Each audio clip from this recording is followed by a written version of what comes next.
As I lay here in my bed and I sit here and I wonder about, I don't know, and my phone looking like terribleness. As I sit here and I wonder, I wonder,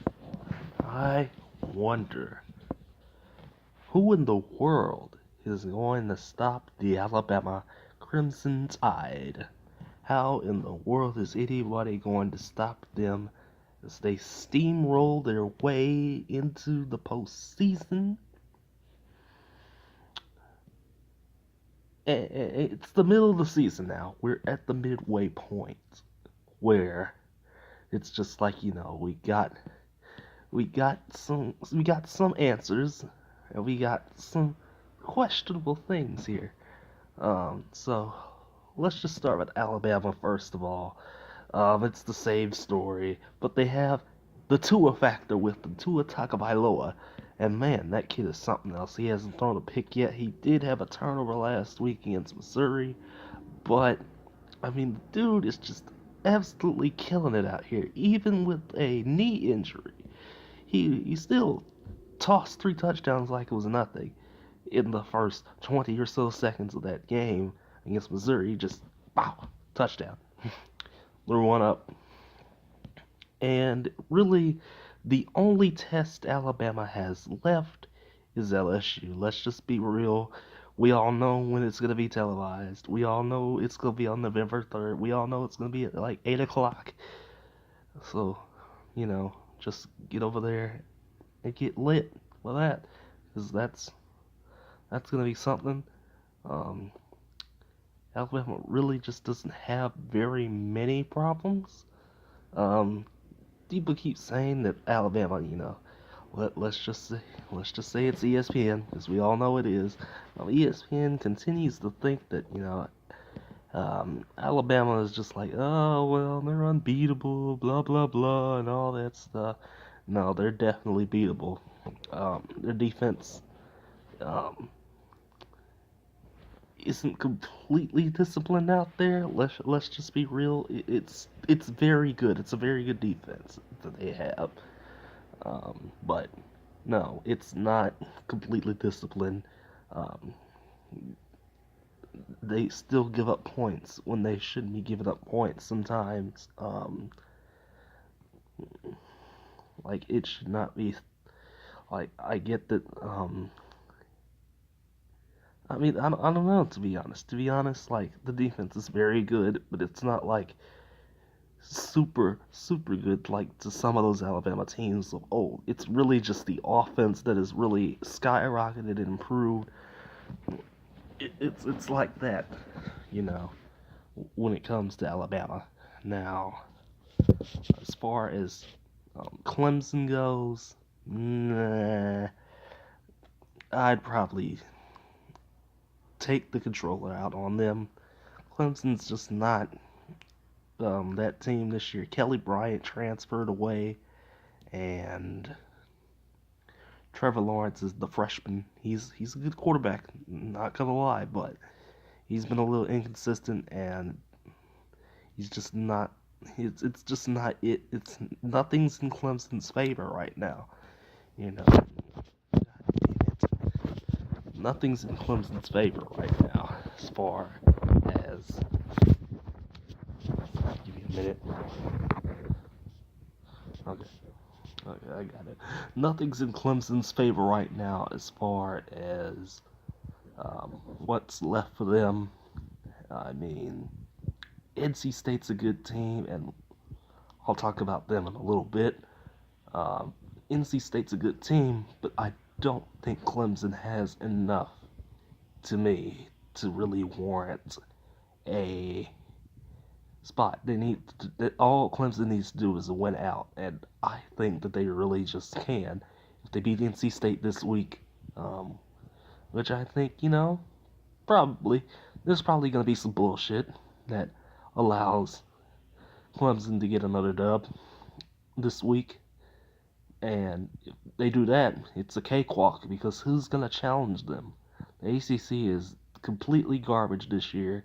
I mean, you look at all these damn disappointments. The Miami Hurricanes, disappointment.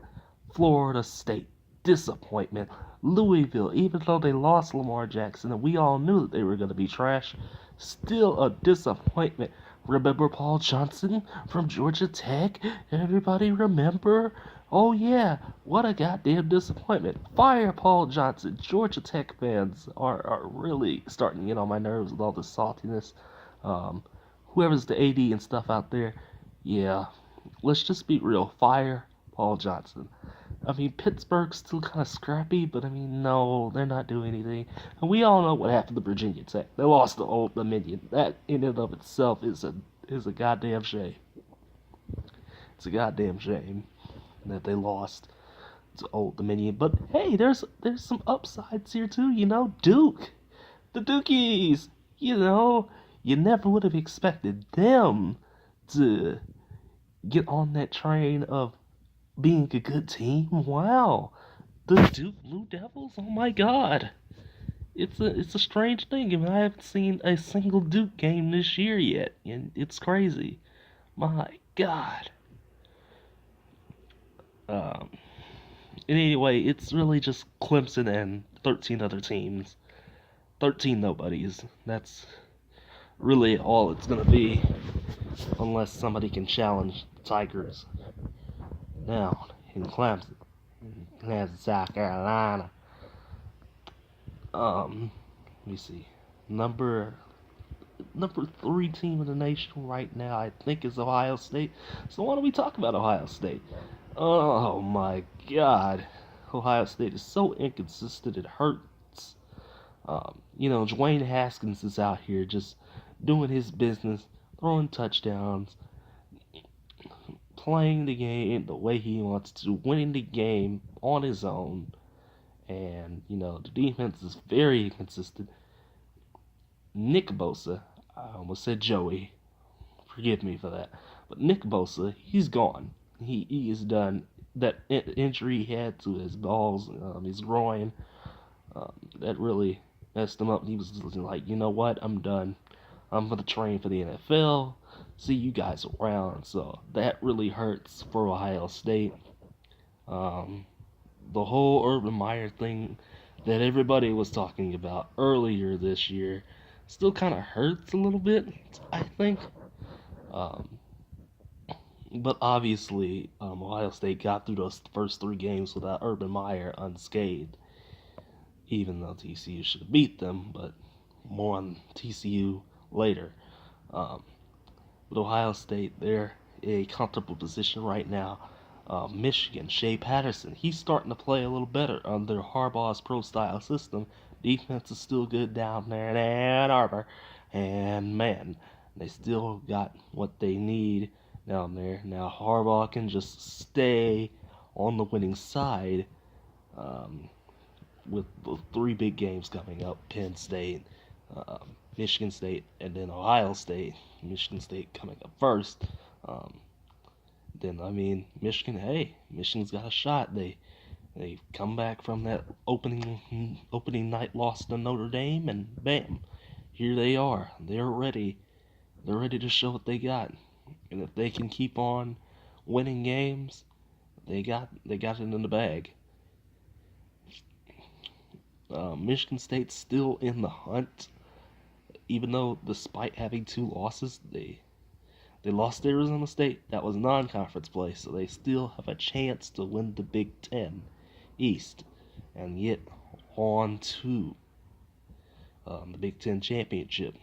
They still have a shot. All they got to do is beat Michigan, beat Ohio State. Penn State is done, so don't even at me with that. You guys blew it for the 3rd straight year. You know what you did. Two consecutive losses.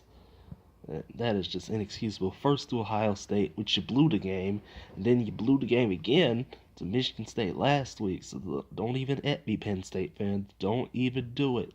Your playoff hopes are done. They are deleted. They are deleted. So, Trace McSorley, your Heisman campaign is done, my friend. I had high hopes for you. Number 4 in the nation is Notre Dame, I think. Notre Dame, yeah. Who would have thought? Um, Ian Book's a good quarterback. They still have a balanced attack out there under Brian Kelly, but that I do think that Notre Dame will stumble somewhere. Don't be surprised if it's one of those last couple of games. Don't be surprised if it's Syracuse. Don't be surprised if it's USC. Don't be surprised if it's Navy. Those are not going to be easy matchups at all. Speaking of Syracuse, let me go back a little bit. Syracuse had the game against Clemson won, and they blew it. They blew it. Their season was deleted. Their playoff hopes were deleted um, by whoever beat them. I think it was Pitt or North Carolina, somebody, a couple weeks ago. So poor Syracuse and Eric Dungy and Dino Babers and those guys. Poor guys. I really wanted Syracuse to do something. But anyway, back to Notre Dame. Notre Dame can just go undefeated and go to the playoffs like nobody's business. And people keep seeming to say, "Oh well, Notre Dame needs to join a conference." Blah blah blah. No, they don't. They have one of the top schedules year in and year out. They don't need to join a conference. Even with the whole ACC agreement, they don't need to join a conference. They really don't. I mean, even with the TV deal with NBC, they don't need to join the conference. They don't need to join a conference. Any conference, I mean, it doesn't really matter if they go ACC, Big Ten, whatever. They don't need to join anybody. Their schedule is always going to look good. Now they just need to get that talent out onto the field and stop being so damn inconsistent on defense sometimes. Because they're a and on offense too. And stop being so damn inconsistent. It's starting to hurt a little bit in my eyes that they're being so damn inconsistent. Cause it's like the third game now that they've been so inconsistent and struggling with teams that they should be whooping their ass. You know, Vanderbilt, Ball State, Pitt. I'll need to stop struggling. Get out there, get the dub, boom, keep moving. Number 5 is LSU, and again, all LSU has left after beating the brakes off of Georgia. That's hilarious. Georgia still has a shot, by the way, to get into the playoff, but it's going to be a little bit harder now. But anyway, LSU, Joe Burrow's a good quarterback. He's been a little bit wishy-washy.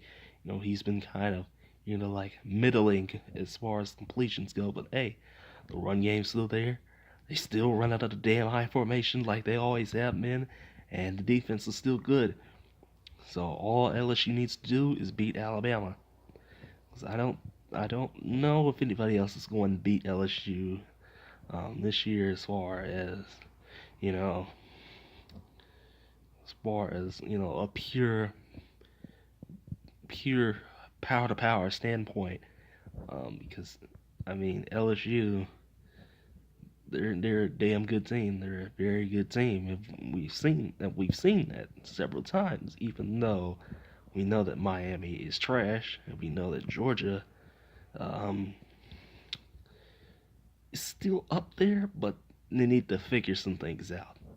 So if LSU can just win the battle in the trenches against Alabama, have Joe Burrow play well, they'll beat Alabama.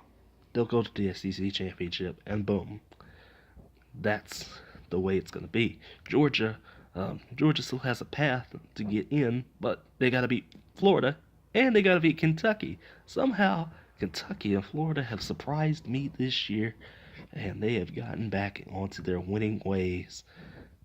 Well, more specifically, Florida has gotten back to their winning ways. Somehow, Kentucky's 5-1, even though they lost to A&M, who is trash, by the way. They're kind of trash. I mean, not LSU. A&M is kind of trash, by the way. They lost to Alabama. That was a no-brainer. They lost to Clemson, and people are still trying to give them credit for that. Oh, well, they only lost by 2 points. It was a fluke play. No, they took an L. Their playoff hopes deleted. They're done. Calm yourselves. A&M is not there yet. Why should they be? They're Texas A&M. a Texas fan, so let's just we'll talk about the Longhorns in a minute. Don't get your hopes up. But anyway, back to Georgia. Jake Fromm, he's has been kind of and Georgia fans were calling for Justin Fields to get in the game against LSU last week, and I mean I can't blame them because I mean if they keep playing like that because they just sat there and took it. The running game wasn't there, defense wasn't there, Jake Fromm wasn't making the passes that he should be making, and that's how an L starts. That's how a bad L starts, and that's what a bad L they got. Lost by 20 points to LSU, and they gotta fix what they need to fix. I'm sure Kirby Smart can fix it up, and you know, if they beat Florida and they beat Kentucky, boom, SEC championship, baby. Florida's really improved, but they are also kind of inconsistent. You do not, again, Vanderbilt hung around with another team that is near the top of the country in terms of programs, and Vanderbilt did blow the game away, but Florida's gotta do a little better than that. They gotta do better if you want to stay in that upper tier of teams. You need to put Vanderbilt away. You can't lose to Kentucky like that.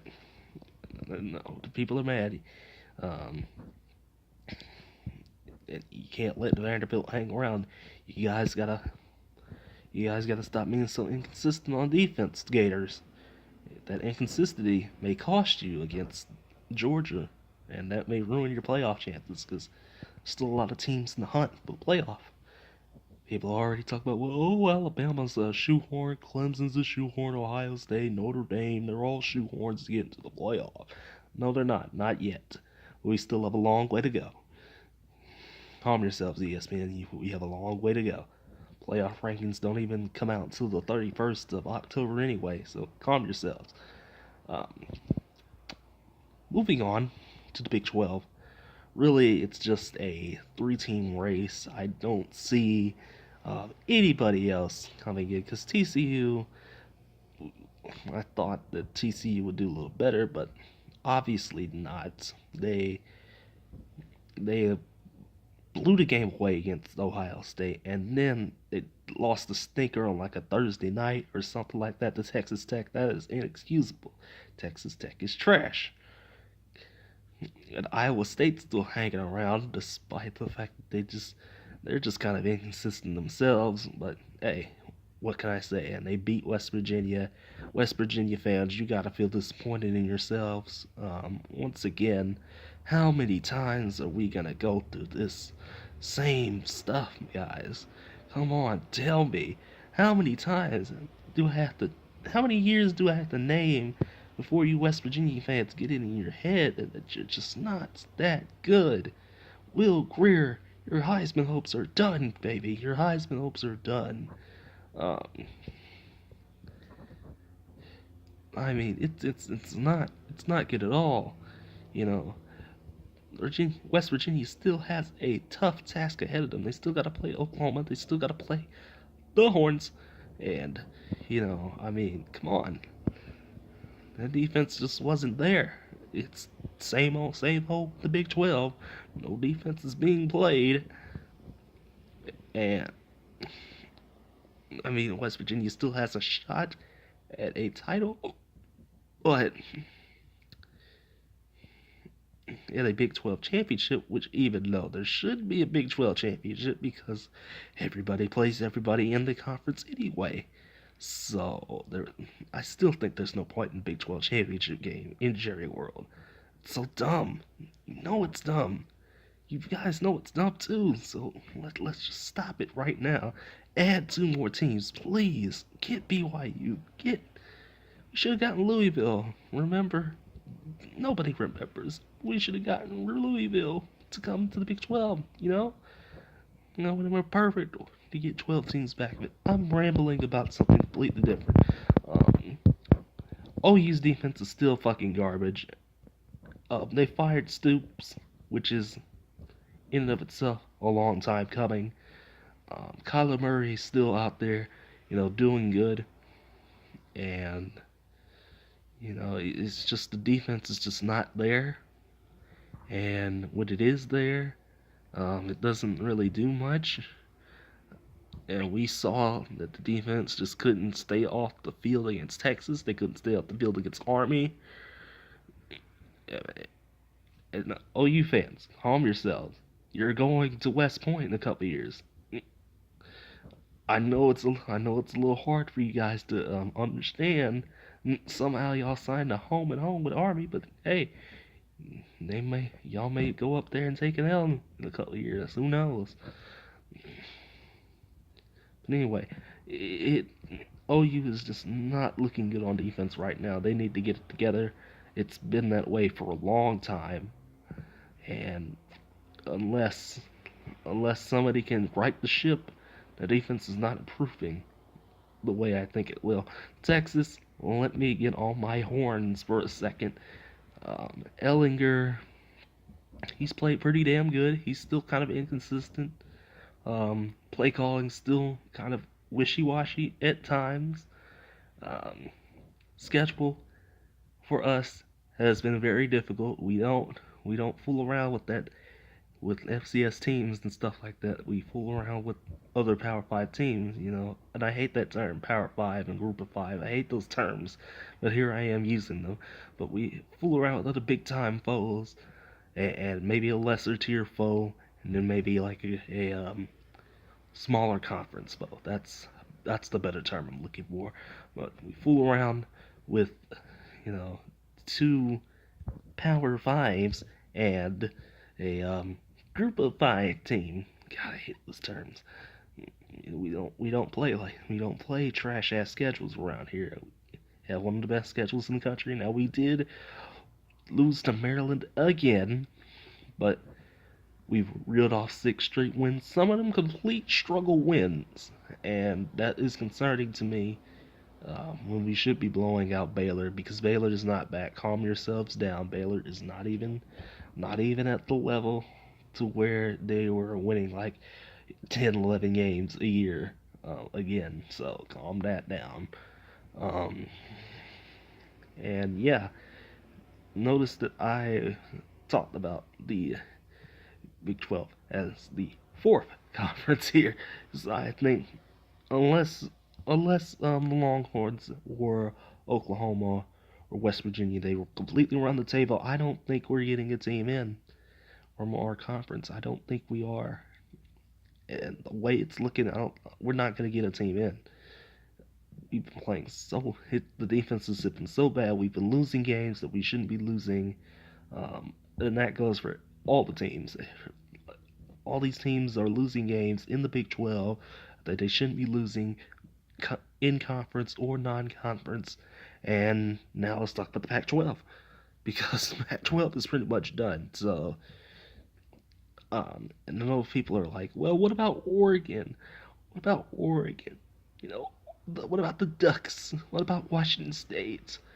Yeah, we might as well just assume that it's going to be cannibalization all over again because Oregon blew a game against Stanford. Washington is overrated, and they lost to Auburn, who is also overrated and trash. And then they blew the game against Oregon, so Washington's playoff hopes are deleted. And then USC got blown out by my horns, and then got completely cakewalked by Stanford. So they're done. I mean, and then USC just beat Colorado, and Colorado is not that good of a team. Yeah, they're 5-0, but who was watching them? I wasn't. I didn't even know they were 5-0 for like a long ass time. And then Stanford, such a disappointment. Bryce Love and his Heisman candidacy, such a disappointment. Same with Jonathan Taylor. It's been a disappointment because nobody's talking about it because Wisconsin's not that good. But anyway, Stanford, they lost 2 games. I think they lost to San Diego State. No, wait, Arizona State lost to San Diego State. I forgot. Um, but Stanford shit the bed twice, so they're done. Um, and what's left is just a hodgepodge of teams that aren't really doing anything. You gotta paint the picture here because it's gonna be cannibalization in the Pac-12 again because they play 9 conference games, and I mean, this conference is just going to be what it is. There's probably gonna be a two-loss champion. I'm not even joking. Um, so if that happens, um, I can't really say much. But if Oregon, Washington State, or Colorado runs the table, and they have to run the table, they can't lose the game now because their non-conference schedules are shit. And sometimes the three teams that do have one loss in this conference have been playing like shit. Have been playing so inconsistent and having some weird ass play calls. Like, yeah, this conference is probably gonna cannibalize itself once again. And two more things to talk about here before I get off of here and upload this. This is probably gonna be like 30 minutes long. Let's talk about the American for a minute. Yeah, you thought I wasn't gonna talk about them. Everybody else is done. Um, there's still some good teams out there in the so-called Group of Five, which is a stupid-ass term, like San Diego State only has one loss, like Utah State, Hawaii, who has returned to the run and shoot, which is such a damn joy to to see, and some other ones like Appalachian State and my school right now that I'm going to, the University of North Texas, with only one loss, UAB. They've returned back to football glory, and they're doing what they do best now, which is win games. um, Troy's still a good team, so I'm just gonna keep on naming some off. Buffalo had some good wins until they lost to Army. And I can't think of anybody else. Yeah, I think that's about it.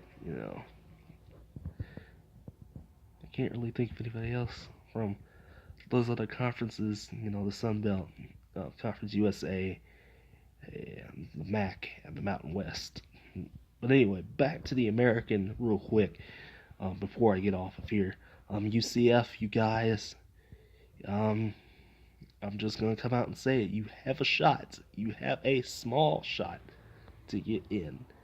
The committee's saying some stupid shit like, well, oh, it's just gotta, the dominoes are gonna fall, blah, blah, blah. You guys have a shot. You guys have a very small chance to get in. Same goes for Cincinnati and South Florida. And Houston. Don't forget about the Cougs, who also only have one loss to Texas Tech, somehow. Um, but anyway, yeah. So those three teams that are undefeated in the East might cannibalize each other on the American Eastern Division. They might cannibalize each other, and the way it's looking right now, South Florida and UCF are just playing a little bit inconsistent. UCF is not the same as last year's team. Quincy Milton's still there. They still got a lot of good receivers. The defense is kind of wishy-washy like they were last year, kind of like Oklahoma's, but to a lesser degree. South Florida's just kind of, they're kind of there. And they're kind of there. They're just kind of undefeated there. Cincinnati too. They're just kind of, they're kind of undefeated there. But I mean, does it really matter in the end when the committee says, oh well, these teams just don't have the Power 5 schedule, which is a whole lot of bullshit because there's 130 teams in the FBS, and we gotta understand, not everybody plays the same schedule. Not everybody has the so-called tough-ass schedule. It's not in there. Oh well, this team didn't play this team. Blah blah blah. It's all just a bunch of fickle. when you talk about schedules and stuff like that sometimes.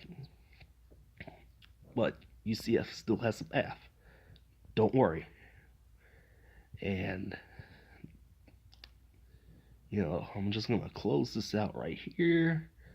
Um, we still got a month and a half to go before, the end of the season for the Army Navy game and the conference championships and stuff like that. Time will tell. There's a lot of good storylines. There's a Heisman race still going on, surprisingly, even though there's only like two guys, Haskins and Tua, that are probably going to win the Heisman. Let's just be real. Maybe Kyler Murray. Forgot about him.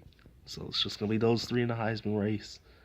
Um, there's some players I want you to watch out for, like the dude from Stanford, the wide receiver, Arcega Whiteside, I think his name is. He's a good receiver.